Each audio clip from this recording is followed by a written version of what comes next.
Muy buenas tardes a todas, todos y todes. Estimada comunidad que nos acompaña en esta conferencia magistral, es muy grato continuar hoy, 25 de noviembre, en las diversas actividades que forman parte del 25N, Día Internacional para eliminar la violencia la violencia contra la mujer, por este canal de YouTube Género, Inclusión y Denuncia. Es un honor presentar a la doctora Patricia Valladares de la Cruz, quien impartirá la conferencia magistral ¿Cómo estudias cuando estudias? Prevención de la violencia. La semblanza curricular de la doctora Patricia Valladares es sumamente amplia, por lo que daré lectura a una síntesis de la misma. Es licenciada y maestra en psicología por la FES Iztacala y es doctora en recreación literaria. Es profesora titular A de Psicología Clínica en la facultad. Ha dirigido más de 120 tesis en los temas de psicología clínica, género y violencia. Imparte cursos y talleres a nivel nacional e internacional. Coordinó el primer diplomado Género y Políticas Públicas en el Estado de México y el primer taller sobre violencia de género en La Habana, Cuba. Cuenta con varios diplomados en Administración Pública, en Violencia Familiar, Liderazgo Femenino, Amor y Erotismo, y Arte y Ciencia Transdisciplinar. Tiene estudios en Israel, Estados Unidos y España. Dedica parte de su tiempo al servicio comunitario en albergues para niños maltratados y abandonados, mujeres violentadas y en temas de adicciones. Es panelista en el programa de televisión Diálogos en Confianza del Canal 11. Cedo la palabra a la doctora Patricia Valladares. Bienvenida a la Prepa 8, su casa, la Casa de los Leopardos. ¿Cómo están? Buenas tardes a todas, a todos, todas y todes. Es un placer para mí estar con ustedes, sobre todo con las personas que organizaron este evento. Muchas gracias. Desde esta nueva forma de ser universitario, de ser parte de las personas orientadoras, que ya les explicaré de qué se trata. Me da muchísimo gusto estar con gente joven, contándoles todo esto, qué significa el 25N. Han de saber que en todo el mundo, a partir de esta semana, se realizan eventos como este. Entonces, fíjense qué curioso, que lo mismo que en África, en Europa, en Egipto, en el país que quieran, están haciendo eventos como este. Entonces nosotros somos parte de este movimiento global que ni más ni menos lo que quiere es que por fin se erradique la violencia en general y en especial la violencia contra las mujeres. Entonces, lo que voy a hacer ahora, voy a hacer un recorrido acerca de qué es eso de la... Más bien, el recorrido, fíjense por dónde va a empezar. Vamos a empezar acerca de qué es la violencia en general y cómo se junta la violencia con la violencia contra las mujeres. Y cómo eso que pasa lo vamos cargando cotidianamente, y supongo que ustedes, como todos los demás después de esta época de pandemia, seguramente estuvieron horas y horas viendo Netflix o alguna plataforma, viendo series de televisión, películas, etcétera. Entonces la invitación es todo eso que vemos. La primera pregunta que les haría, y a ver, y vamos a tratar de que interactúen escribiendo alguna frasecita en el chat. Supongo que todos y todas estuvieron viendo series de televisión. ¿Cuál es una de las series que más les ha impactado, que hayan visto, que la tengan en la mente? Pónganme ahí una frase. Si les gustan la serie de Narcos, Narcos México, no sé qué, o cualquiera. Y lo que vamos a hacer es tratar de indagar qué es lo que pasa con los seres humanos cuando estamos expuestos a todo tipo de mensajes, pero que la mayoría de los mensajes son mensajes violentos. Entonces, ¿cómo le hacemos con toda la violencia generalizada que ocurre en nuestro país y en el mundo ¿Y cómo andamos con eso cuando vamos a la universidad? Entonces, fíjense, el título de la ponencia se llama ¿Cómo estudias cuando estudias? Pero ahora no vamos a hablar de que si llevan apuntes y no, y todo eso, sino qué pasa dentro de ustedes, lo que los psicólogos llamamos la subjetividad. ¿Qué hacemos cuando vamos cargando toda esa violencia y nos paramos frente a otro ser humano? Entonces vamos a ver cómo estudian, y la misma pregunta sería para los académicos y las académicas, ¿qué enseñan cuando enseñan? Porque cuando enseñamos no solo enseñamos contenidos específicos de nuestra materia, sino también enseñamos una manera de estar frente al mundo. Entonces vamos a ver, empezamos. Entonces vayan poniendo sus preguntas, si tienen alguna duda que no pueden esperar, levantan su manita y les damos la palabra. Empezamos. ¿Qué enseñas cuando enseñas y cómo estudias cuando estudias? ¿Empezamos?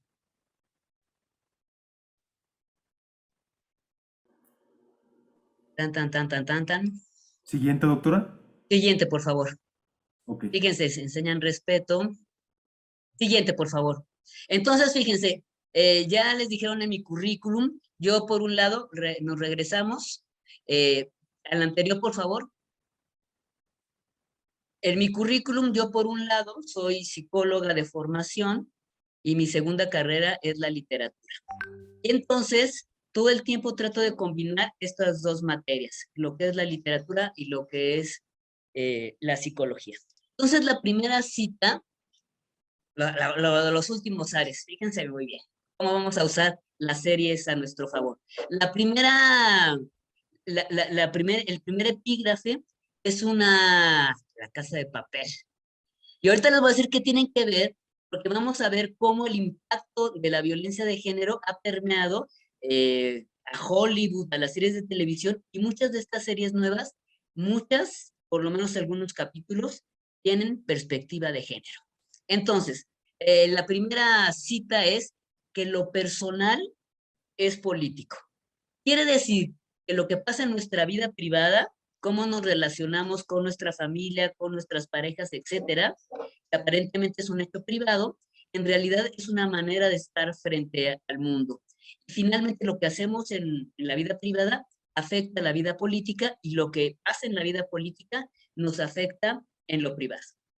Y esa es una cita de una feminista muy famosa que se llama Kate Miller. Lo personal es político. La segunda cita es de otra feminista que es súper interesante, que se llama Judith Butler, que igual si la ponen en YouTube van a ver que cuando esta mujer da una conferencia, por cierto, vino una vez a dar una conferencia a la sala Nezahualcóyotl y estaba absolutamente llena. Es como si fuera la pop star del feminismo. Lo que ella dice a raíz de la pandemia y del feminicidio es: ¿quién cuenta como humano? Las vidas de quién cuentan como vidas. Y algo muy interesante, ¿y qué hace a una vida digna de llorarse? Y la última cita es de una novela mía que dice que nada es lo que parece. Entonces, siempre que vemos algo, nos parece una cosa, pero si lo investigamos con más cuidado, vamos a ver que las explicaciones no son tan simples. La siguiente, por favor.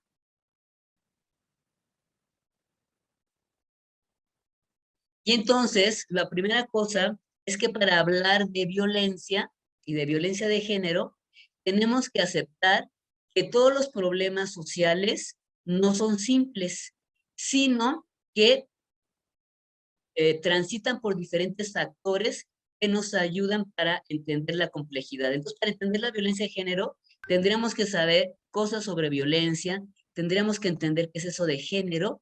La frase más importante, el concepto más importante de la violencia tiene que ver con el problema de la desigualdad y de la discriminación, y evidentemente con los derechos humanos.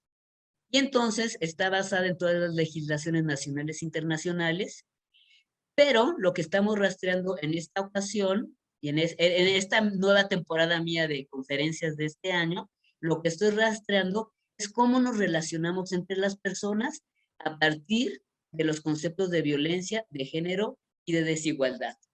Y cómo el arte, y otra vez el arte, el cine, la pintura, la literatura, incluso las series, son una manera, fíjense, de aprender compasión o cultura de la paz, o también son una manera para crear culturas violentas. ¿Seguimos? ¿Le pueden cambiar?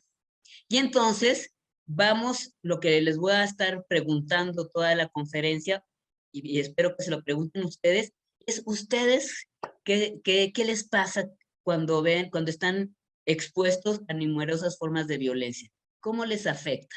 O sea, como lo personal, depende de también cómo les ha ido en su casa, de qué clase de familia vienen, si es una familia violenta, amable, solidaria, etcétera, dónde viven, cómo en su ambiente social también hay una forma particular de relacionarse, y cómo estas formas particulares de relacionarse se vuelven políticas institucionales.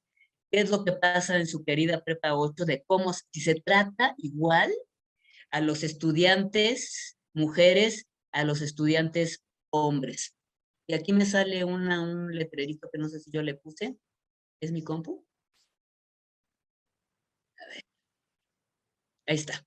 Y cómo eso se vuelve una política estructural, y estructural me refiero a que está en los cimientos de las sociedades mundiales y nacionales y locales. ¿Seguimos?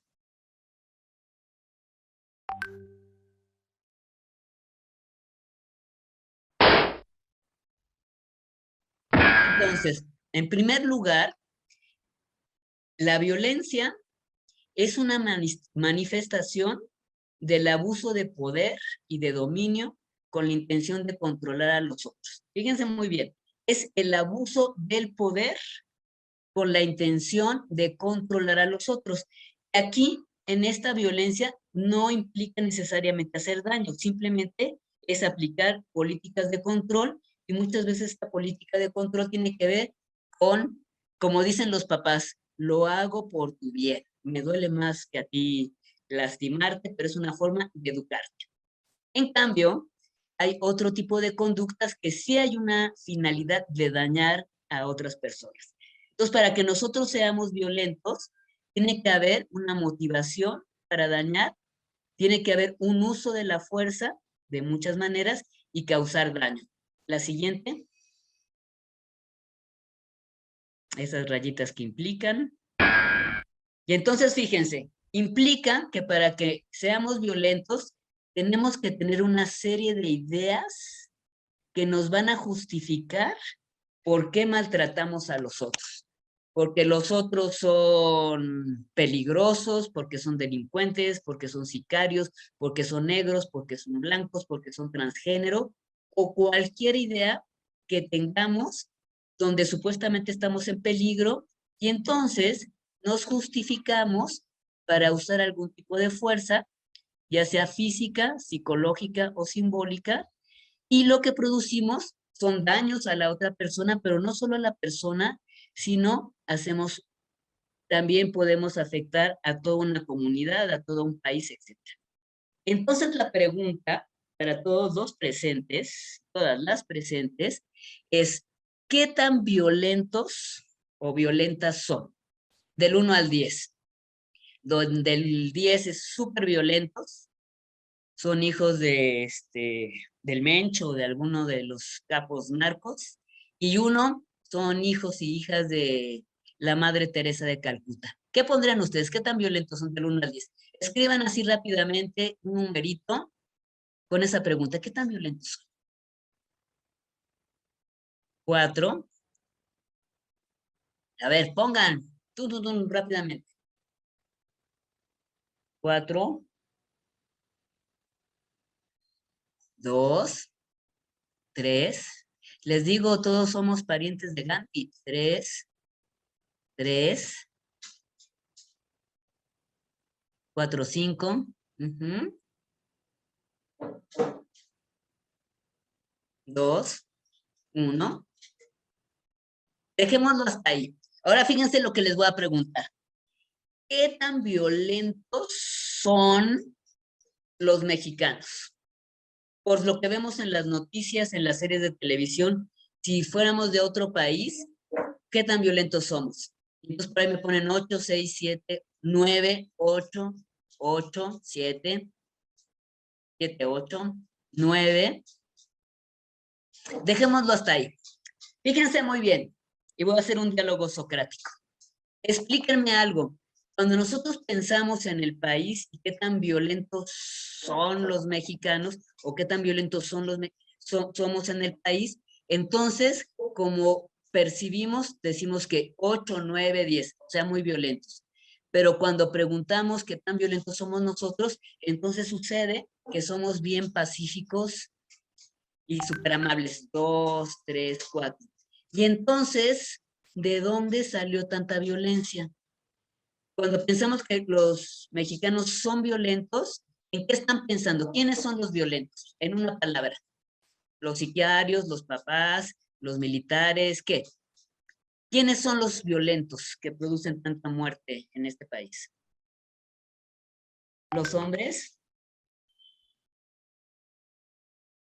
A ver, otra. Hombres,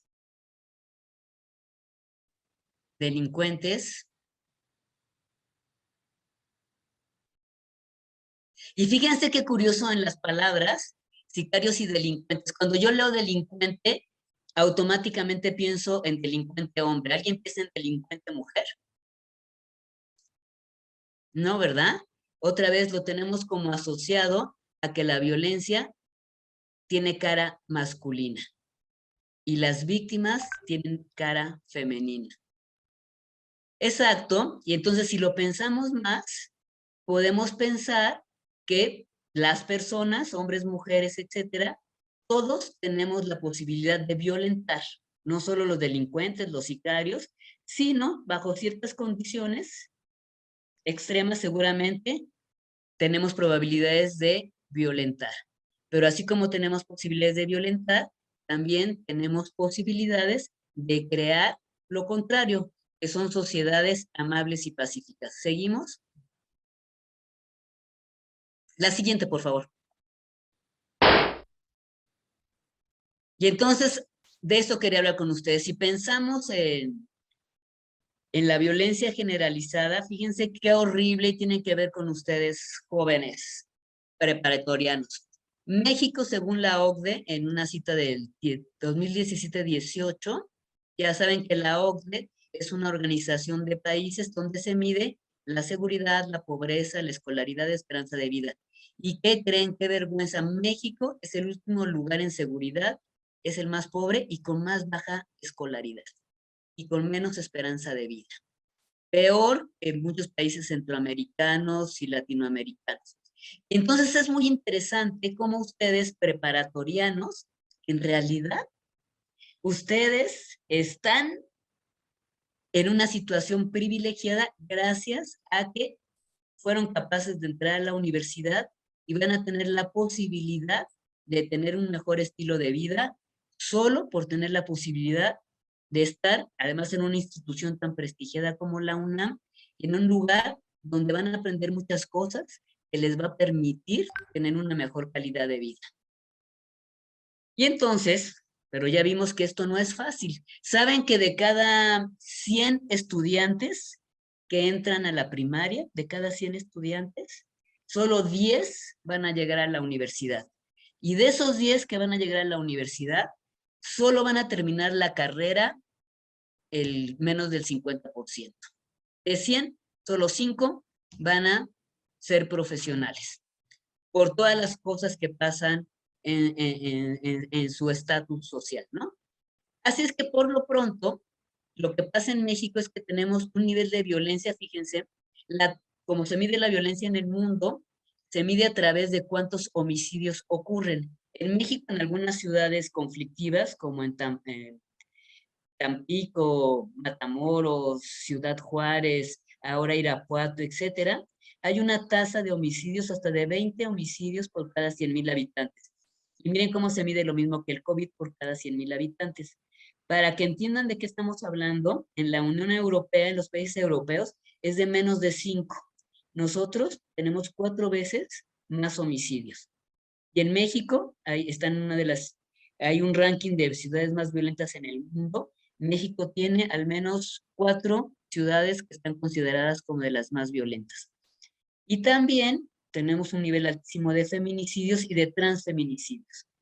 Pero la parte más terrible es que la mayoría de estas muertes que creen son muertes de jóvenes entre los 14 a los 30 años. Lo cual implica, otra vez por eso, afortunadamente, qué bueno que están entre nosotros, que es un problema que a largo plazo nos va a hacer perder toda una generación de jóvenes, de chicos y chicas que van a terminar en manos del crimen organizado o muertos por alguno de estos tipos de violencia. ¿Seguimos?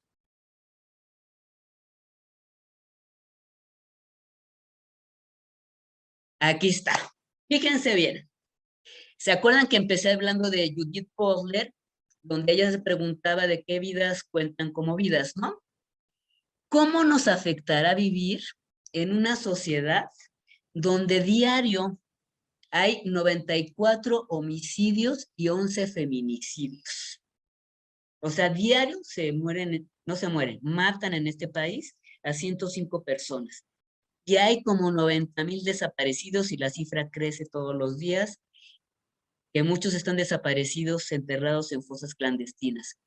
Hay un filósofo universitario muy joven que él dice que cómo se vivirá en un país donde las personas asesinadas y sus victimarios son cifras sin historia.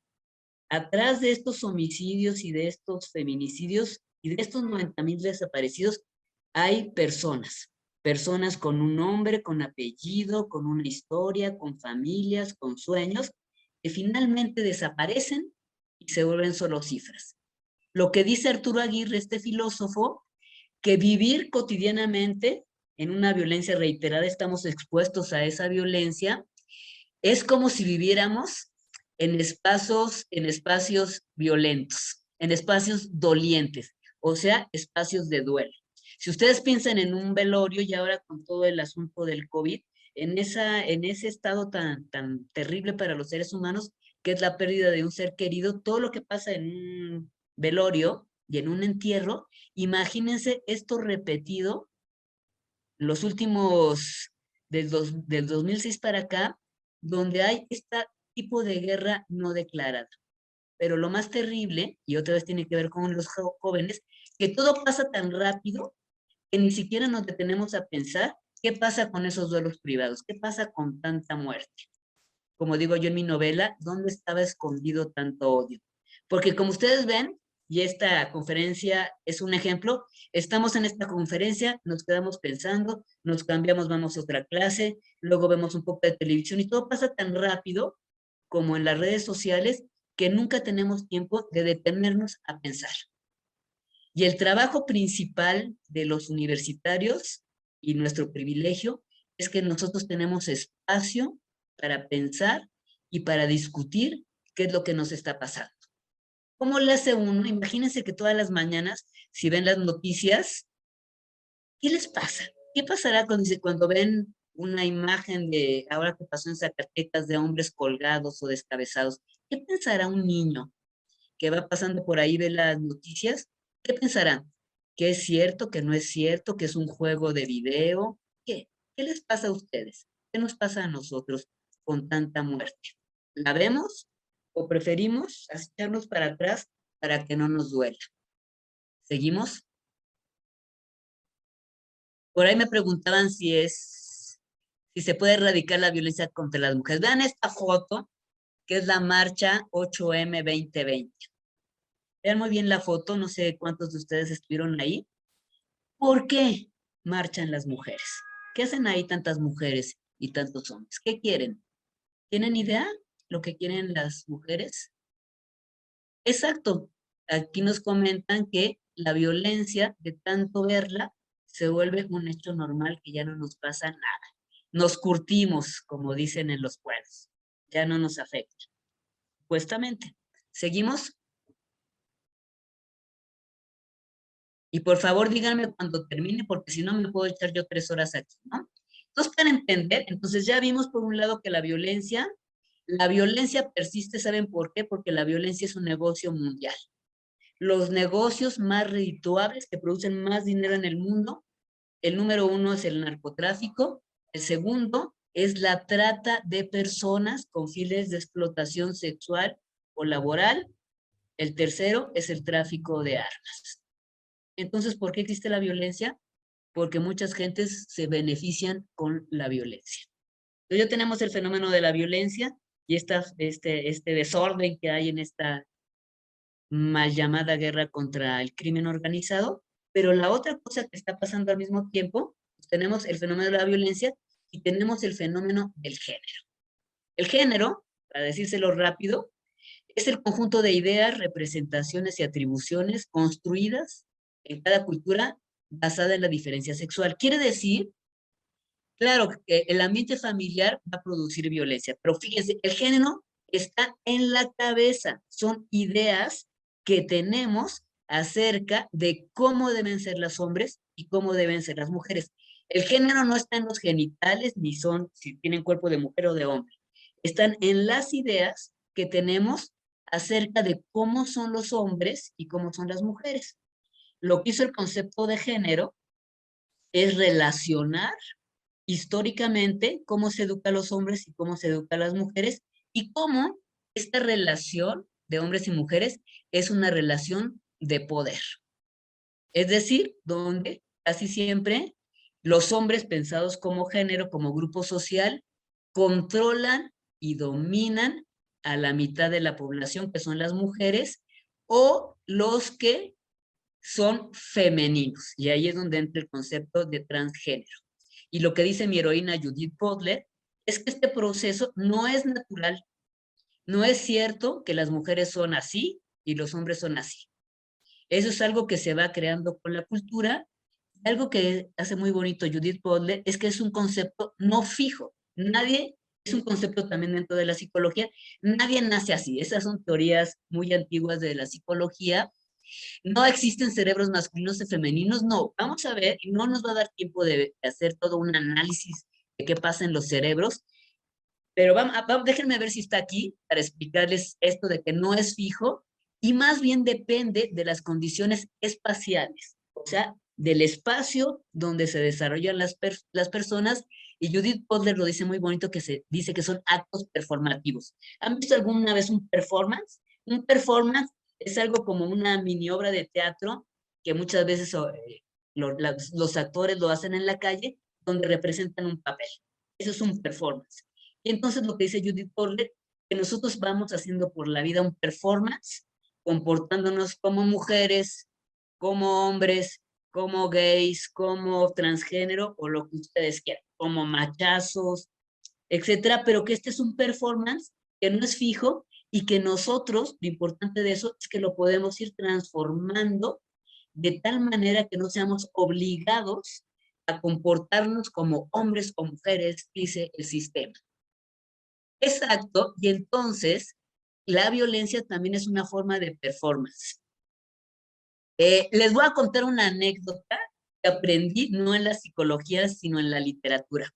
Ahorita que pusieron algo de si la violencia se aprende o no, hay un cuento maravilloso que es de una mujer que originalmente era como abogada y criminóloga y después se volvió escritora.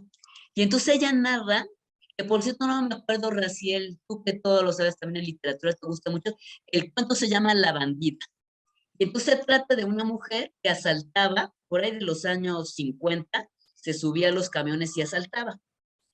Y entonces, finalmente la detienen, la meten a la cárcel y está la bandida platicándole a las mujeres de ahí del reclusorio donde estaba, cómo se asaltaba. Y entonces ella dice, mira, es muy fácil, tú te subes un camión y entonces lo que tienes que hacer es parecer que estás muy enojada. Además iba también con sus colegas de asalto, y entonces vas a llegar y vas a insultarlos, gritarles, humillarles y no sé qué, y lo que vas a producir es pánico. Y entonces toda la gente se va a asustar y va a empezar a soltar sus carteras. Y luego dice, Y ni es que estés enojada, simplemente lo haces para atemorizar. Esa explicación del uso del lenguaje, de los gritos, de los insultos, es una forma de violencia simbólica, inesperada, intensa, que lo que produce es que las víctimas no saben qué hacer, se aterrorizan y entonces entregan todas sus pertenencias. Esa es la idea de la violencia. La violencia es un hecho que es tan fuerte, inesperado, desmedido e ilegítimo que las víctimas no saben qué hacer, entonces prefieren o escaparse o suplicar, etcétera, pero no tienen como herramientas para enfrentarse a esa violencia. Y los delincuentes y los violentos lo saben. Entonces se aprovechan del miedo que produce solo, y fíjense, y seguramente ustedes, bueno, no sé si seguramente, pero no quiere decir que a nosotros nos hayan asaltado o violado y demás, pero como lo vemos todo el tiempo, sabemos el tamaño del daño y solo de imaginarnos nos paraliza el terror. Eso se llama también estrategias terroristas. Lo que hace el terrorismo es mostrarnos un hecho terrible para avisarnos que más nos vale que nos quedemos encerrados en nuestras casas. Entonces, fíjense ahí cómo se combina otra vez cómo lo describe la literatura, que es mucho más fácil que como lo describimos desde el punto de vista científico. ¿Seguimos? Entonces, quiere decir que cuando hablamos de género, hablamos al mismo tiempo de muchas cosas. Una cosa, la única diferencia es una diferencia biológica, donde cuando nace un bebé, de acuerdo a sus genitales, puede ser mujer o hombre o intersexual. Otra cosa diferente es la orientación sexual. La orientación significa con quién se sienten atraídos sexualmente. Entonces puede ser gay, hetero, bisexual, asexual, queer, etcétera, etcétera. Y el género es este acto performativo. Entonces fíjense que, por eso les decía lo complejo, una persona, yo, puedo ser biológicamente mujer, pero puedo al mismo tiempo comportarme de manera masculina o femenina de acuerdo a mi orientación sexual. Y al mismo tiempo puedo relacionarme en términos de determinado rol de género, y ese rol de género no solo implica si eres mujer o hombre, etcétera, sino también está permeado por la clase social, el color de piel, la educación, etcétera. Entonces, no puedo decir que yo soy esta, yo soy todas estas características que transcurren al mismo tiempo. Y no tenemos tiempo, pero me encantaría preguntarles si a lo mejor anótenlo por ahí en una notita que tengan. ¿Ustedes cómo son? Una pregunta científica, y sobre todo para los que les gusta la psicología, la sociología, es, ¿tú quién eres? ¿Cómo soy yo? ¿Yo quién soy? Además, también es una pregunta filosófica básica. Entonces, mi yo tiene que ver con mi cuerpo, con mi género, con mi cultura, con mi color de piel, etcétera, etcétera. Lo que elegantemente se llama interseccionalidad. A ver, ¿seguimos? La sexogénero.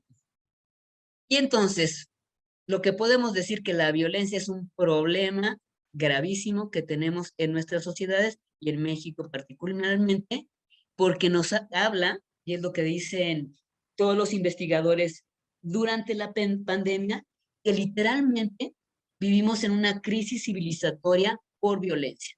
No solo porque los hombres se matan entre ellos en la guerra, sino también cómo se violenta, se mata, se desplaza a las mujeres, sino porque además estamos viviendo, además de matar humanos, también es un modelo neoliberal depredador, me atrevería a decir, donde también no tenemos ningún respeto por el planeta, ni por el agua, ni por los animales, etcétera, etcétera. Y lo que planteamos, y supongo que ustedes jóvenes han visto que acaba de terminar la cumbre ecológica, que solo tenemos 10 años para revertir de alguna manera el daño grave ecológico que seguramente a ustedes sí les va a tocar vivir. Si no hacemos algo al respecto, va a haber una crisis de agua, una crisis de espacios, etcétera, etcétera. Pero no se pongan a llorar, no todo está perdido. Podemos todavía cambiar el curso de la historia. ¿Seguimos?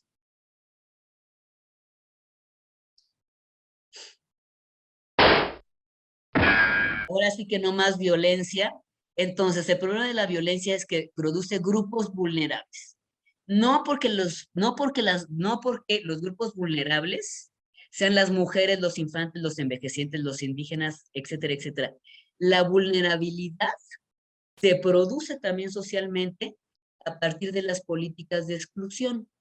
Es decir, las mujeres no somos vulnerables porque nacimos vulnerables, sino somos vulnerables porque políticamente, por ejemplo, si las mujeres ganan menos que los hombres, trabajan 3 jornadas, etcétera, por supuesto que esa carga de trabajo que se agudizó en la pandemia, donde además las mujeres, unas dejaron de trabajar, otras además cuidan a los enfermos y demás, esta mujer está sobreexplotada seguramente por estas políticas, y si además vive en condiciones de precariedad, seguramente va a tener muchas menos oportunidades de aprovechar todo el desarrollo que debería ofrecer un Estado-nación, ¿no?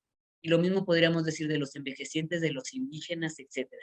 Un día, nada más para que prueben, eh, si pudieran funcionar, salir a la calle en situación de alguien con una discapacidad, por ejemplo, de movilidad, en una silla de ruedas o muletas, verán lo que es difícil que es andar por la vida subiendo al metro, etcétera, con muletas o en una silla de ruedas, etcétera, y entenderán así en la propia carne lo que es pertenecer a alguna de estas que se llaman minorías simbólicas.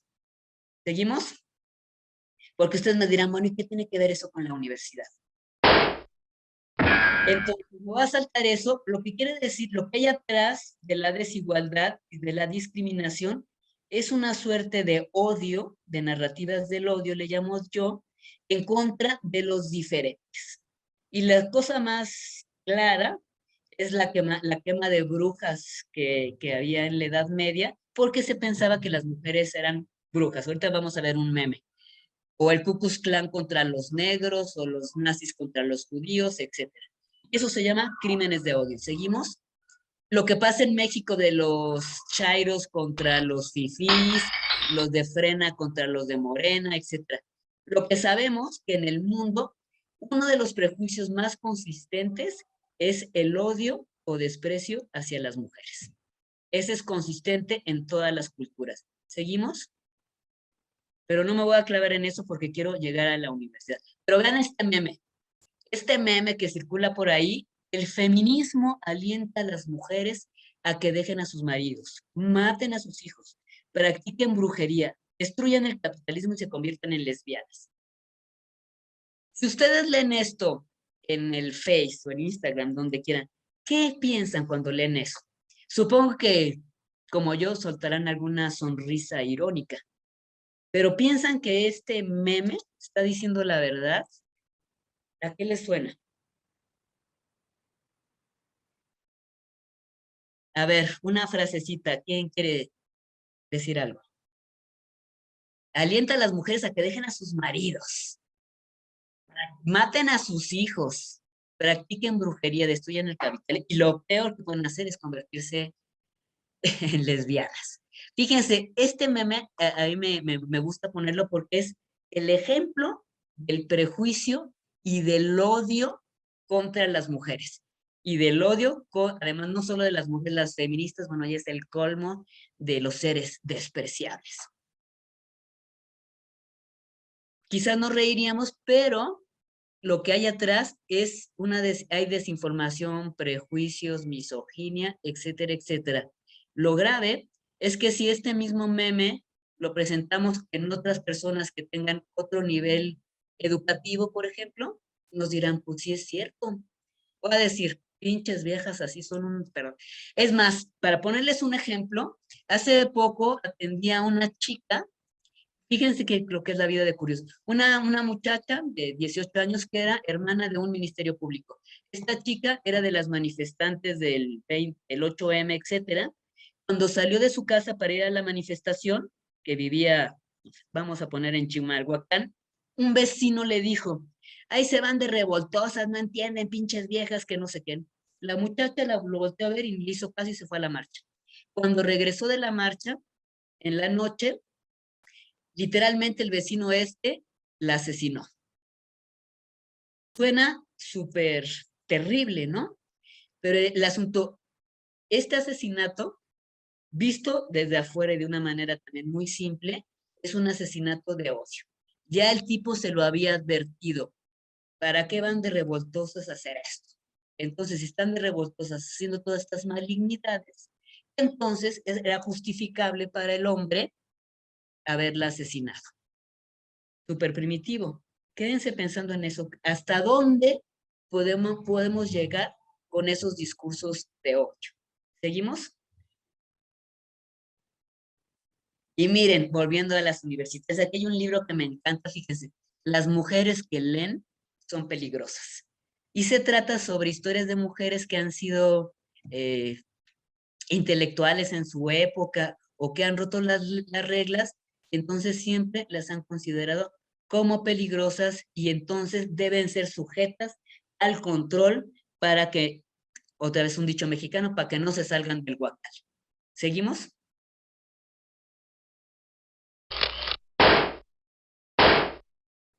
Entonces vamos a ver, y vamos a ver si nosotros somos violentos o no. Violencia contra las mujeres.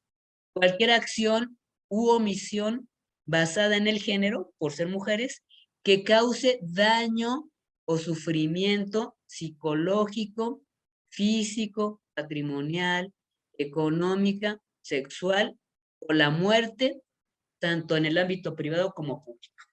Entonces, fíjense, la pregunta para nosotros, hombres y mujeres, personas, todos y todas, si ustedes alguna vez han hecho algo o no han hecho algo contra una persona que por su género, y hablo también de transgénero, preferencias sexuales, etcétera, hayan causado daño o sufrimiento de este tipo de sufrimientos. ¿Alguien dice, yo nunca he atentado con una mujer en ninguna de estas formas? ¿Será? ¿O será que todas las personas, en algún momento, sin querer, por eso decía yo al principio, sin querer, hemos hecho alguna de estas conductas que dañan a la otra persona? Y muchas veces en los cursos estos que doy para la universidad, los profesores dicen, es que fue sin querer, yo no sabía que le iba a causar tanto daño al estudiante, ¿no? Y entonces puede ser que sea inconsciente. Claro, y entonces ahí entramos, es inconsciente, porque si no nos damos cuenta del bagaje ideológico de violencia de género que nos enseñaron en nuestras casas, que nos enseña la televisión, las series de televisión, los videojuegos, vamos por la vida introyectando, metiéndonos esos modelos violentos contra las mujeres o contra los diferentes y los reproducimos sin darnos cuenta. ¿Seguimos? Porque ya se nos va a acabar el tiempo porque quiero llegar a la universidad. Estas son todas las formas de violencia. Vamos a seguir porque quiero ver si hay algo de... Cuando yo pregunto, aquí está, ¿qué enseñas cuando enseñas? ¿Cuál es nuestro currículum oculto? Yo les preguntaría a los chicos y a las chicas que nos acompañan si consideran que ellos y ellas también ejercen violencia en las aulas, en el salón de clases. Y seguramente muchos sufrieron bullying en la primaria, en la secundaria, etcétera, y el bullying de la primaria en la universidad se convierte en hostigamiento y acoso sexual. ¿Seguimos? Y entonces, fíjense, según la encuesta en DIRE, que es una encuesta que hace el INEGI sobre las relaciones en México, se encontró, fíjense, que en la escuela, fíjense, ¿qué personas en la escuela han pellizcado, jalado el cabello, empujado, jaloneado, abofeteado o aventado algún objeto? Y sucede que compañeros de 50% y compañeras de 55%. Y aquí habla de preparatoria y universidad. ¿Seguimos? O sea que la mitad de los estudiantes. Y miren, ¿Qué personas de la escuela te han hecho comentarios ofensivos acerca de que las mujeres no deberían de estudiar? Compañeros, el 54% y maestros, casi el 30%. ¿Seguimos? Y miren, en todas las universidades del mundo, estudios de acoso sexual en regiones del mundo, Estados Unidos 47%, Reino Unido 37%, Australia 51%, la mitad de los estudiantes, y en México aquí dice 16%, lo cual no es cierto. En nuestros estudios, casi el 50%, 47% también como en Estados Unidos, los estudiantes y las estudiantes han recibido alguna forma de acoso sexual. ¿Seguimos?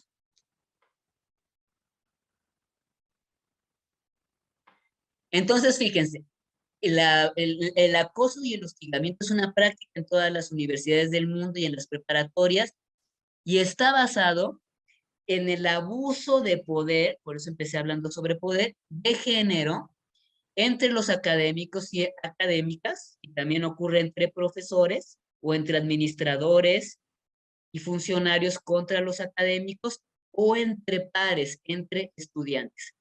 Pero hay mitos que lo minimizan, ay, no es para tanto, están exagerando, etcétera.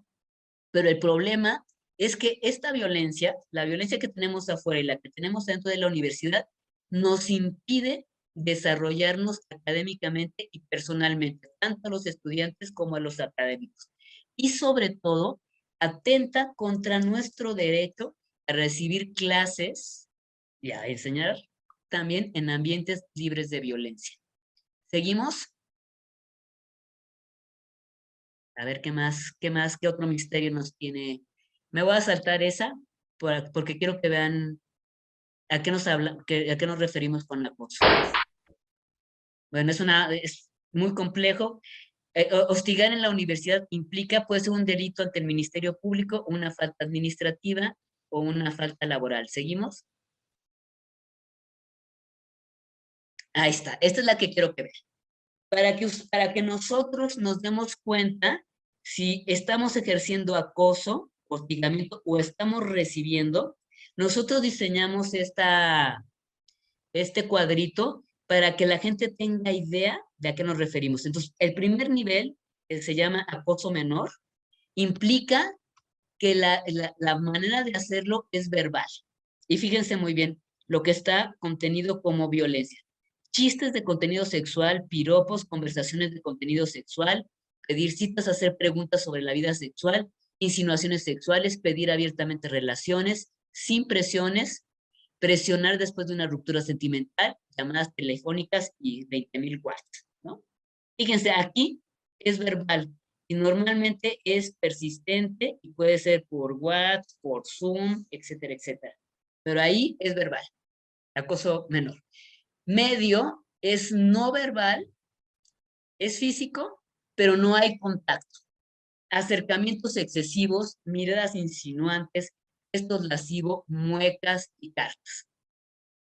Y siempre que veo esto me recuerda que cuando las primeras veces que propusimos el delito de hostigamiento sexual en la Cámara de Diputados, están grabadas las sesiones, y estoy hablando como del 94, los diputados decían, están locas estas viejas, ¿cómo que no podemos hacer chistes? ¿Cómo que no podemos mirarlas insinuantemente? ¿Qué quieren que andemos como, no sé cómo se llama esa cosa de los caballos? ¿Qué les pasa? Están absolutas, los hombres somos hombres y pues así miramos. Fíjense, han pasado casi 30 años, ¿no? De estos pensamientos y supongo que todavía a muchos les sigue haciendo ruido, porque esto es un delito. El acoso grave implica cuando es verbal, pero hay contacto físico. Abrazos y besos no deseados, tocamientos, pellizcos, acercamientos, roces, acorralamientos, presiones para obtener sexo a cambio de mejoras o amenazas, actos sexuales bajo presión de despido y asalto sexual, que recientemente pusimos asalto sexual y no violación sexual. Esto es lo que está considerado dentro de los protocolos como violencia de género y se refiere a estas, no son excluyentes estas conductas, hay muchas más, pero normalmente estas son las que más ocurren. ¿Seguimos? Y con esta voy a terminar. lo que dicen los estudiantes, las estudiantes, es que lo que ellos quieren es que sean tratados como personas que van a estudiar.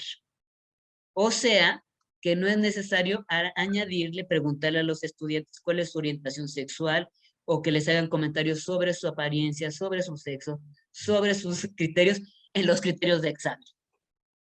Y miren qué bonito lo dicen a esto. ¿Qué tal si no mencionas mis piernas, mi vestido, mi pecho, mi modo de caminar? Y mejor hablamos de mi investigación y de mi trabajo.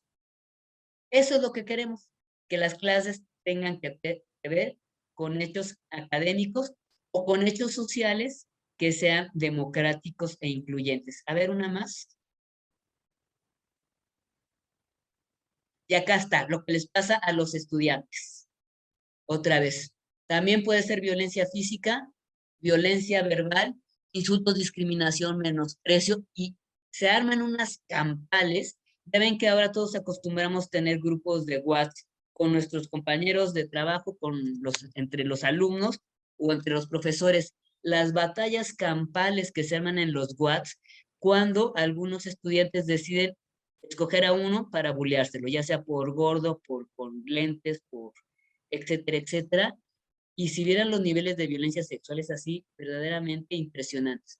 Violencia psicológica, exclusión, lo que les hacían en la primaria, ¿no? Tú no juegas, tú por a ti nadie te escoge en tu equipo.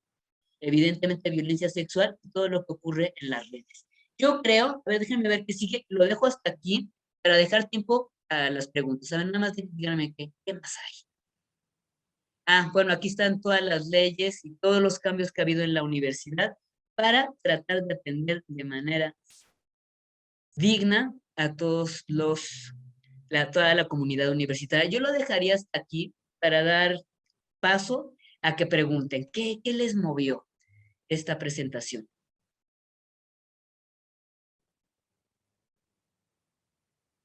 Al ver programas o series violentas, ¿influye cómo reaccionas en tu vida diaria? Sí. Hace poquito también en las noticias hubo todo un debate eh, pensando que si ver series produce violencia. Otra vez es un fenómeno complejo. Yo no puedo decir que por ver Narcos, entonces ya me volví violenta, pero lo que sí pasa es la normalización de la violencia. Pensamos que es normal que la gente se mate. Por decirles algo, en algunos lugares de Sinaloa, un chavito de 12 años, hay sicarios que incluso tienen 12 años. Y entonces por matar a un enemigo, le pagan 2,000 pesos.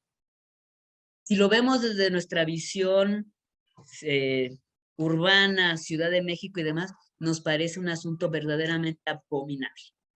Si pensamos en Sinaloa, en comunidades precarias, donde la gente tiene muchas limitaciones económicas, etcétera, si alguien se va a ganar 2,000 pesos por matar a un sujeto, claro que lo primero que se va a romper es esa cosa que nos limita como especie de no matar.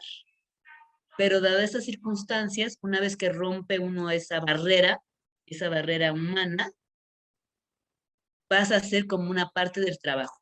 Hay una filósofa muy famosa que habló del Holocausto, Hannah Arendt, que se llama la banalización del mal, es decir, no darle importancia. Entonces, lo que primero es una tragedia, 2,000 pesos matar a un sujeto, después se vuelve una forma de trabajo, donde la gente no piensa mucho, porque si lo piensas, entonces sí te cae el horror, ¿no? Pero claro que uno se adapta, se acostumbra a que pues la gente se muere, como vivir en guerra, literalmente, ¿no? Solo que esta es una guerra muy extraña. Entonces, claro que influye la violencia a la que estamos expuestos en los medios de comunicación, pero también la violencia en nuestra casa, y también influye la violencia del Estado, la violencia donde hay un nivel de impunidad atroz. Entonces, además de que me violentaron, me va a violentar el policía, además va a costar una lana, voy a perder mi tiempo, ahí la dejo. Entonces, ¿qué es lo que podemos hacer? Lo que quiero decirles es que, sin darnos cuenta, lo que hemos aprendido es a relacionarnos a través de la violencia.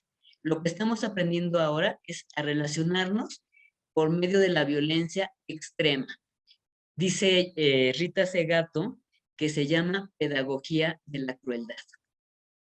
Porque, por ejemplo, volviendo a un salón de clases, cuando estamos viendo que están bulleándose a un chico o una chica y lo estamos insultando de maldito gordo, ¿saben que hay un nuevo concepto que acuñamos cuando estábamos en la abogacía? Era gordofobia.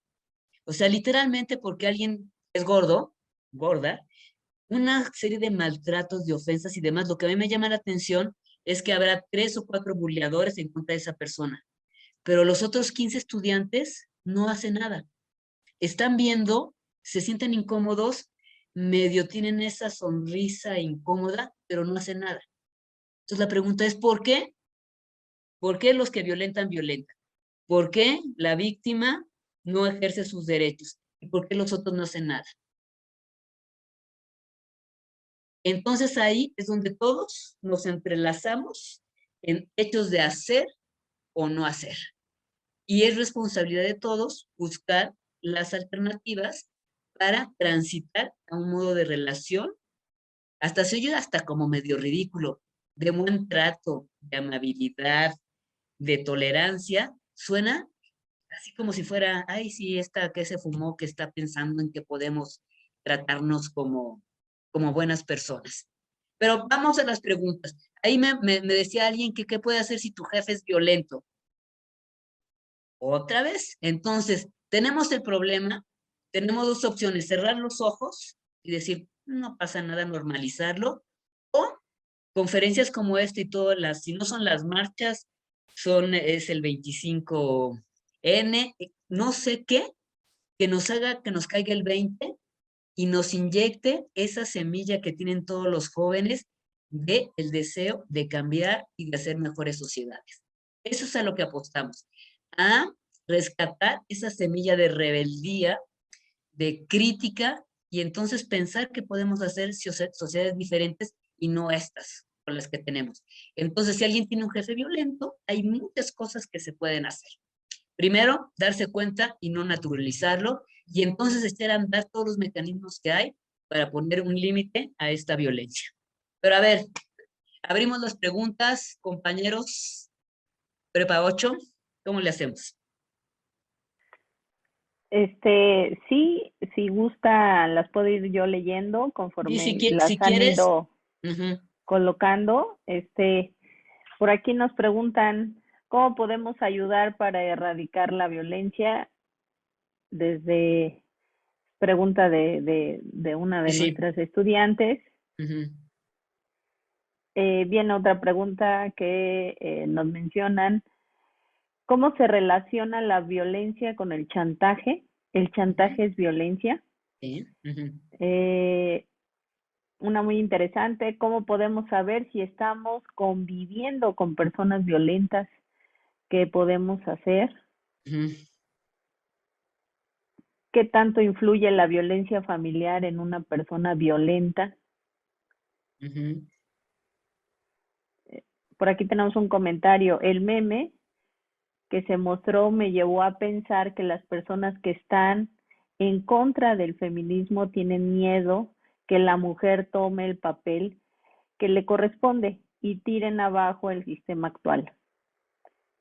Que de eso se trata, de este sistema actual. Fíjense qué curioso, y déjenme entrar por ahí para entrar por el tema político. Justamente, fíjense, y ya no lo presenté aquí, justamente el feminismo, lo que hacen las feministas, hacemos las feministas, es ponernos unos lentes para identificar por qué a las mujeres y a los hombres, y perdónenme que diga mujeres y hombres, pero estoy hablando como en términos generales, por qué a las mujeres se les trata de esa manera, que se les maltrata, asesina, manosea, etcétera, etcétera. ¿Por qué? Entonces, lo que dicen las feministas es que, porque por miedo, por ejemplo, a que las mujeres, cuando yo digo que se salgan del guacal, lo digo muy coloquialmente, pero esa es la idea. La idea, me voy a ir a la historia de la humanidad, era que las mujeres de alguna manera eran peligrosas, que podían desordenar la sociedad, podían cambiar el orden de cosas.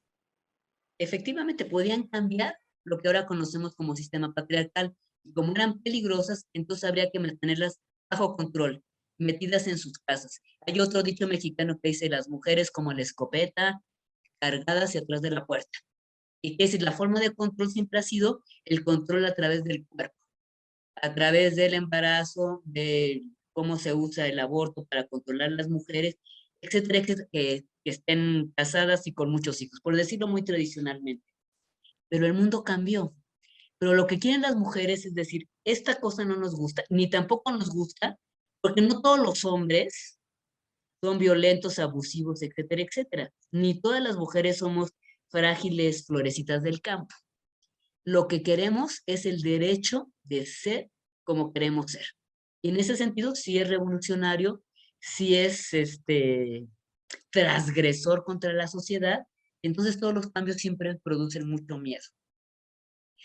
Y lo que hacemos, pero lo grave, es que eso lo pensamos hombres y mujeres más, porque los hombres además lo piensan, lo actúan, discriminan. Lo que hace un profesor, por ejemplo, de arquitectura, es decirle a las chavas, oye, ¿tú qué haces aquí? Estás muy bonita, ¿no? ¿Qué? ¿Vienes a buscar novio o vienes a estudiar?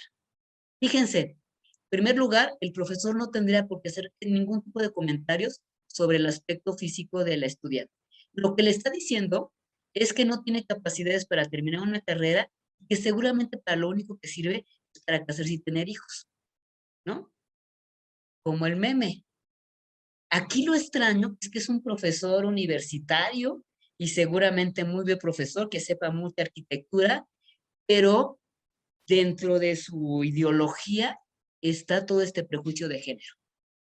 Los estudiantes, cuando critican a una chava gorda o critican a la más lista o lo que sea, ¿por qué la critican? ¿Por qué? No solo es criticarla, sino la están violentando psicológicamente. ¿Por qué?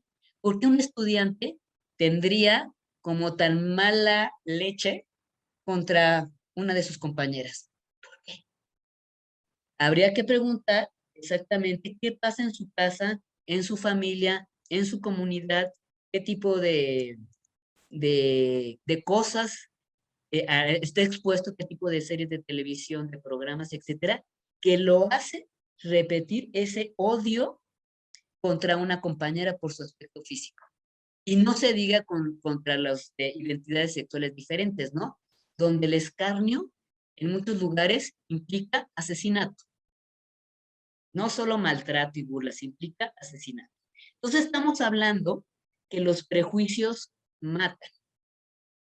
Entonces a lo que aspiramos, lo que significa ser universitario, es eso, la capacidad de cuestionarse el orden del mundo. Así se han hecho todas las revoluciones sociales y todos los cambios importantes, cuestionando el orden de cosas en el que vivimos.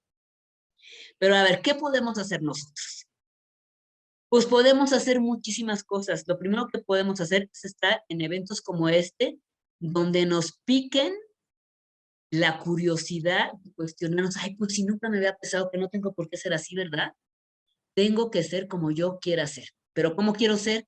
Pues no sé si niño, niña, gordo, flaco, inteligente, sicario, ¿cómo quiero? ¿Puedo hacerlo? Y a partir de esta conciencia crítica, ir formándonos como qué queremos ser. Y eso se hace muy fácil, no muy fácil. Por ejemplo, están viendo una serie de tele. Ustedes que hablaron de La Casa de Papel, alguien estaba viendo La Casa de Papel, la tercera temporada de La Casa de Papel, como ha cambiado el mundo vertiginosamente, tiene perspectiva de género.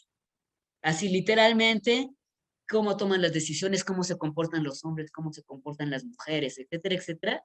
Y está pensado en perspectiva de género. Hay una serie de televisión hiperviolenta, fíjense qué interesante, que hace Pigmenio Ibarra.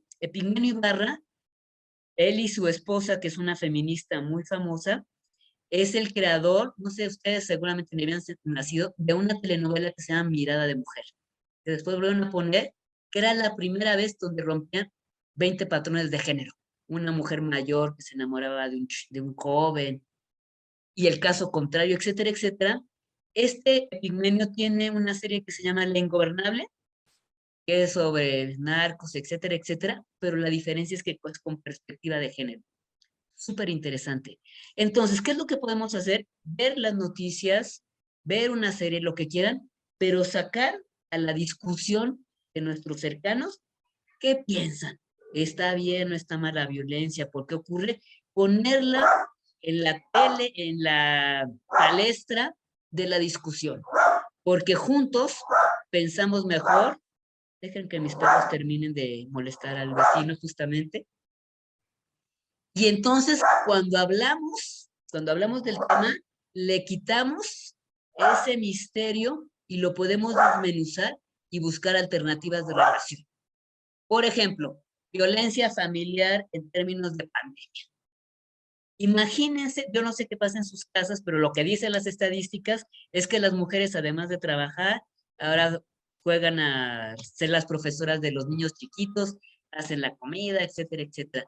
Imagínense que el arreglo de los cuidados de una casa sean arreglos democráticos. No solo porque no son mujeres y hombres, sino donde se pongan de acuerdo a ver quién es el mejor para cocinar. Pues te toca a ti. ¿Quién es el mejor? ¿A quién le cuesta menos trabajo sacar la basura? Pues yo hago esto.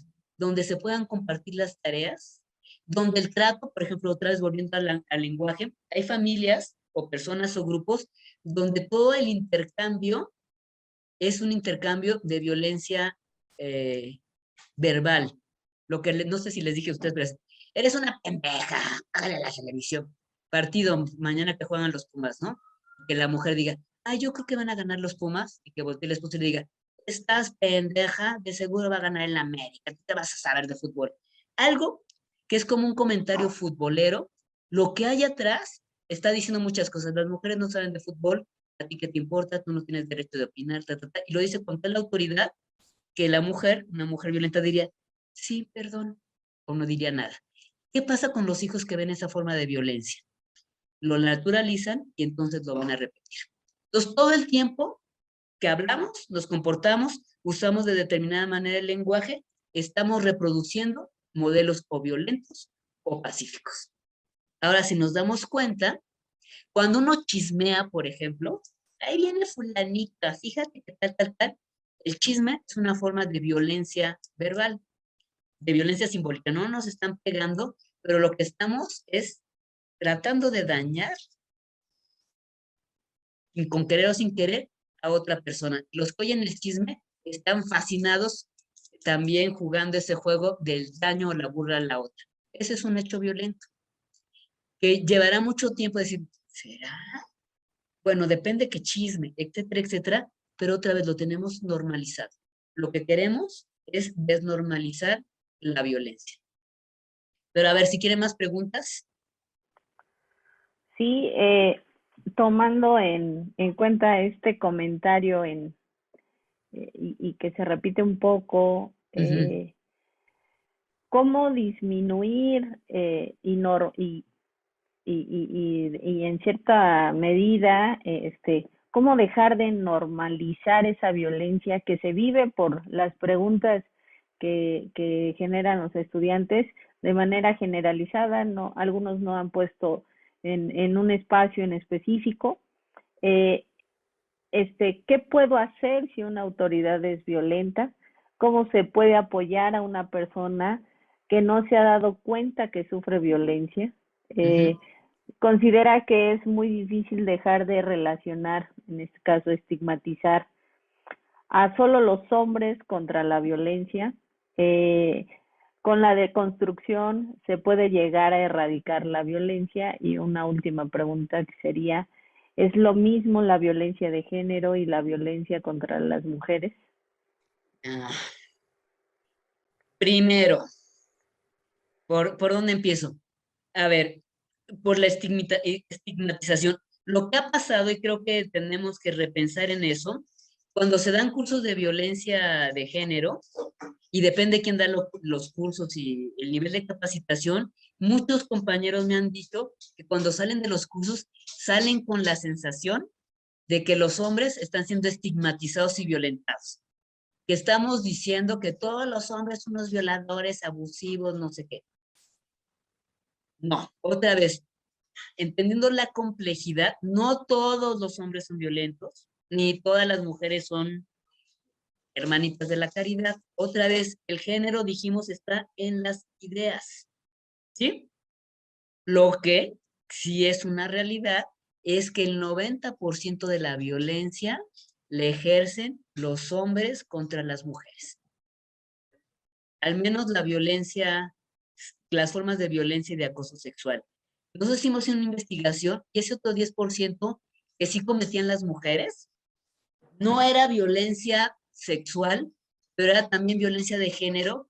Era como decirles a las estudiantes también, tú eres una tonta, ¿qué es aquí? No sé qué. Como humillar a las estudiantes, pero fíjense, humillaban a las estudiantes y a los estudiantes, los humillaban más bien en términos de sus capacidades académicas. No sirven para nada, nada más me están haciendo perder mi tiempo y demás. Eso también es violencia de género. Violencia de género significa violencia que ocurre, es más, se llama violencia de género contra las mujeres o violencia de género contra los hombres. Violencia de género significa la violencia que ocurre a un grupo, y este grupo como género son las mujeres. Entonces, lo que sí ocurre es que las mujeres, por ser mujeres, reciben esta violencia más frecuentemente. Por ejemplo, ahora en el crimen organizado, una forma de violencia de género, se están peleando dos cárteles y lo que hacen es secuestrar a las hijas de los otros miembros del cártel, a las hijas, a las esposas, a las mujeres, para usarlas como botín de guerra para intercambiar. También ocurre que secuestren a hijos, a los hijos hombres, pero como género se maltrata más a las mujeres porque con las mujeres el hecho de la violación es una forma de agregar humillación contra el enemigo.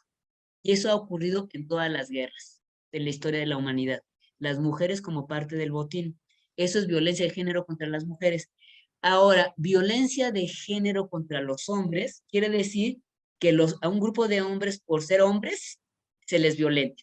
Imagínense un poco qué pasa en las manifestaciones súper radicales que decidan atrapar a los hombres universitarios por violentos.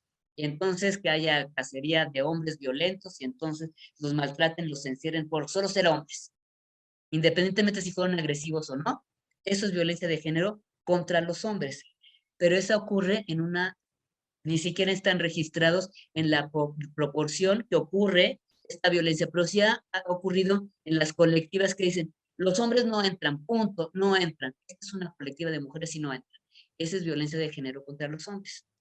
Ahora, hablando con las chavas, estas que les dicen no entran los chavos, les preguntamos, ¿y por qué no? Porque entran y aquí hasta en el hecho revolucionario nos están hostigando. Entonces hay como razones históricas de pero fíjense qué clase de sociedad donde las mujeres les tienen miedo a los hombres les tienen odio a las mujeres y hay como todo este conflicto no declarado entre hombres y mujeres. No es una guerra de hombres contra mujeres, ni de mujeres contra hombres. Es una guerra, si quieren llamarlo así, contra el sistema social patriarcal que ha producido toda esta crisis civilizatoria. Pero por supuesto que están mal los prejuicios y el maltrato a cualquier grupo social. Luego, ¿qué más? ¿Cómo si el Claro, chantaje es violencia? Por supuesto, el chantaje es una forma de violencia simbólica. ¿Qué pueden hacer ustedes? Les voy a poner un ejemplo rapidito. ¿Qué pueden hacer los estudiantes? Yo cuando empezaba mis clases, normalmente les decía a mis estudiantes, cuando podíamos salir a la calle, que nos contaran cómo les habían ido en el transporte de su casa a la universidad, que cómo había sido el viaje, ¿no? Y les preguntaba si los habían molestado, si les habían insultado, si los habían toqueteado, si les habían hecho algo, ¿no? Todas las chavas, todas las estudiantes decían, sí, me dijeron quién sabe qué, me pellizcaron, me dieron una nalgada y demás. Y cuando les preguntaba a los chavos que si les había pasado algo, ninguno. Entonces, ¿qué pasaba con el grupo de estudiantes? Porque la pregunta es, ¿y por qué así les pasó a las mujeres y a los hombres no? ¿Qué explicación daría a un joven de 18 años, de 15 años? Y entonces, la explicación, vamos a llegar a esta explicación de género. Y entonces, ¿qué hacían? Pues si se acompañaban a la salida, sobre todo los que salen en la noche, los que están en el turno vespertino, si cómo, ¿qué podemos hacer? Y de ahí salieron todas las políticas de género universitarias, porque no queremos que a ningún estudiante, hombre o mujer, sea dañado solo por ir caminando a tomar el metro o el transporte. ¿Alguien más? Entonces, hoy Claro, vamos a ayudar hablando y diciendo una cosa más. Así como hay letreritos que nos ponemos a todos lados, imagínense un letrerito que diga yo no violento, diario, yo no. Como dicen los alcohólicos anónimos, solo por hoy, un día les voy a contar en un grupo, que por cierto, fíjense qué curioso, era un grupo de actores y de actrices de una televisora, entonces hablé con unos de ellos porque estaban sufriendo hostigamiento. Y se hizo todo un lío y levantaron una denuncia, etcétera, etcétera. Y entonces les dije, ¿por qué no hacemos un experimento? ¿Por qué no? Para manifestar, se hizo un protocolo, se denunció que se tenía que denunciar, pero la pregunta era la misma, ¿cómo le hacemos para que no pase? Y les decía yo, ¿por qué no instauramos un día de comentarios no sexistas? No sexistas ni en contra de los gays, ni de las lesbianas, ni de las feministas, ni un día de no verbalizaciones prejuiciosas. ¿Qué creen que contestaron? No vamos a poder, no lo vamos. A los 2 minutos, entonces empezamos como a hacer un experimento. A los 2 minutos salían los comentarios sexistas como una forma de relación. En la mañana que di una otra conferencia, ya ven que en los estadios está penalizado, voy a decir la palabra para nombrar las cosas por su nombre, en los partidos de fútbol hay ese grito mexicano que es puto, ¿no? Y entonces cada vez que la selección mexicana juega, y pasó en estos últimos torneos, que penalizaron a la selección porque la porra seguía gritando este asunto, ¿no? Y entonces yo les decía, bueno, si penalizan a tu equipo, si lo que te importa es el partido, y quieres que le vaya bien, y tú dices puto, y van a penalizar a tu selección, ¿qué tendrás que aprender? O sea, no decirlo, ¿no? Es como obvio. Pero no. Entonces, ¿cómo le hacemos para que cada uno de nosotros vayamos al estadio y nadie se le ocurra decir puto, no porque te castigan, sino porque qué hay atrás de la palabra puto? ¿Qué significa que alguien que le digas puto? Pues significa discriminación, homofobia, violencia, tal.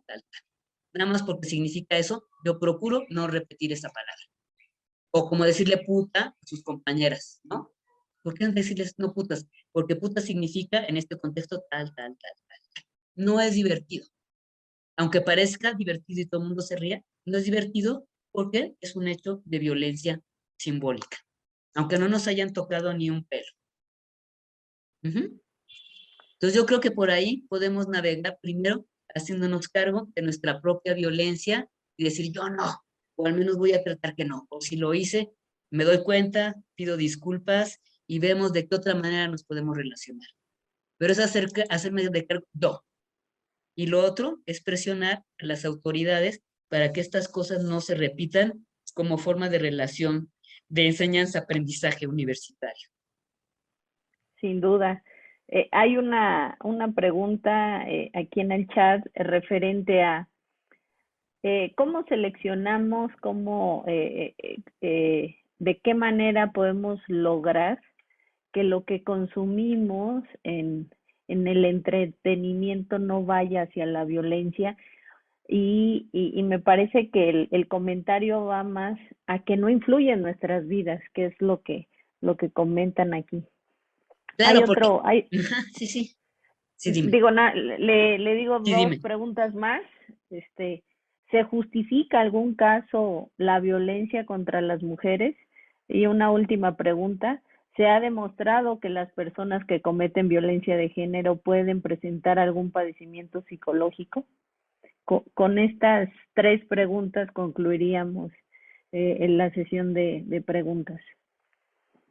Espérenme. Si es justificable en algún momento, si hay un padecimiento psicológico y luego qué hace para que no nos afecten tanto las series, ¿no? Fíjense bien. Primero, si los agresores están locos, no. O sea, en todos los casos de violencia extrema contra las mujeres, en términos de locura, en términos de padecimiento psicológico, si son psicópatas, el nivel de psicopatología de los agresores de mujeres es algo así como el 1%. Si hay psicópatas, por supuesto que disfrutan matar y que hacen mutilaciones y todo eso, sí, pero saben que en nuestro país es bien raro, porque en nuestro país ese es como un padecimiento muy de Estados Unidos. Todo el asunto de los psicópatas es algo bastante extraño. En México casi que son contados los tipos que están verdaderos, tipos o mujeres, como la mataviejitas, fíjense, ese caso de la mataviejitas era una mujer, ¿no? Que sufren algún padecimiento psicológico. Lo más terrible es que la violencia de género es hecha por personas perfectamente normales. Normales, no tienen ningún padecimiento, normales, pero por supuesto que su forma, su hábito de interacción es un hábito violento. Es un ánimo violento y sí es un problema social, pero es un problema social, pero no es un problema psicopatológico. Si en algún momento la violencia contra las mujeres es justificable, yo podría decirte, yo tengo toda una, además de lo que he estudiado académicamente, toda una formación en términos de budismo, ¿no? Entonces diría la filosofía budista que no hay nada que justifique la violencia, no hay nada, en principio, como principio tórico.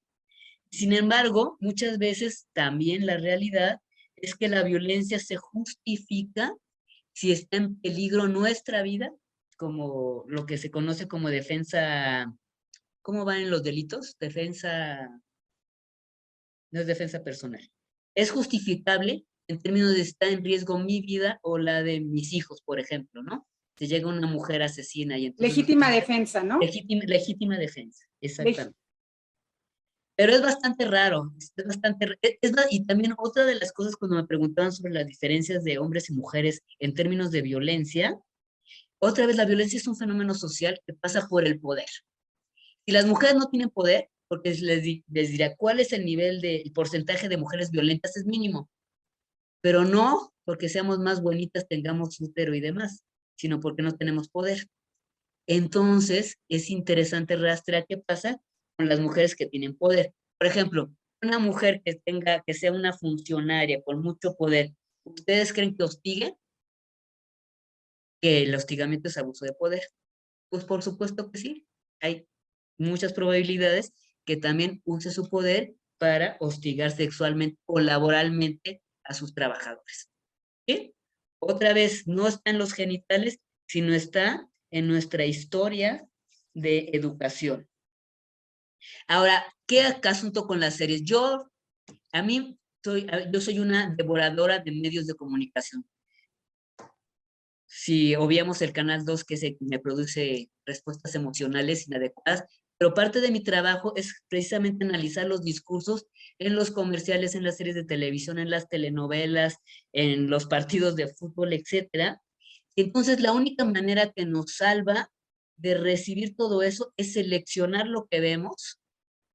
Seleccionar, el plan número 1, hay cosas súper creativas también en las series de televisión, pero vamos a suponer que les guste la violencia, porque la violencia está cargada de adrenalina también. Además, le gusta la violencia porque es una forma de catarsis. Vemos ahí cómo matan a 100 personas en un capítulo y nosotros estamos sanitos viendo la serie desde nuestro sillón. Entonces es una forma de, ay, hay tanta violencia, pero yo estoy a salvo. Pero si les gusta esa adrenalina, lo que podemos hacer es verla críticamente. ¿Estará bien? ¿Estará mal? ¿Qué puedo hacer? ¿Qué tendrán que haber hecho los protagonistas? Y van a ver que esa mirada crítica con perspectiva de género también puede ser súper creativa y súper útil para buscar otras maneras de relación. Ahora, si ustedes ingieren la serie sin ningún filtro de crítica, pues es absolutamente perjudicial. Es como si ustedes eligen comida basura y hay grandes cantidades de comida basura y la ingieren toda sin poner ningún límite, se van a enfermar, ¿no? Por lo que están comiendo. Si uno todo el tiempo está recibiendo violencia, se va a enfermar de violencia también. Si no hay ese filtro, de mirada crítica y distanciada de lo que estamos viendo. Y solo tenemos la emoción de la adrenalina y de que se salvan y vienen y demás, ¿no? Pero esa emoción nos está enseñando, fíjense algo también muy fuerte, que la emoción y la adrenalina pasa por la violencia. Que las relaciones de pareja así amables son así como de flojerita. En cambio, si está llena de conflicto, entonces es emocionante. Eso es lo que tenemos que cuestionarnos. ¿Algo más? Doctora, pues no, ya Y no nos se han podemos echar acabado las... aquí 4 horas Sí, más que una serie de Netflix. Nos podemos echar nuestras 2 horas reglamentarias. sí, sin duda esto da hasta para...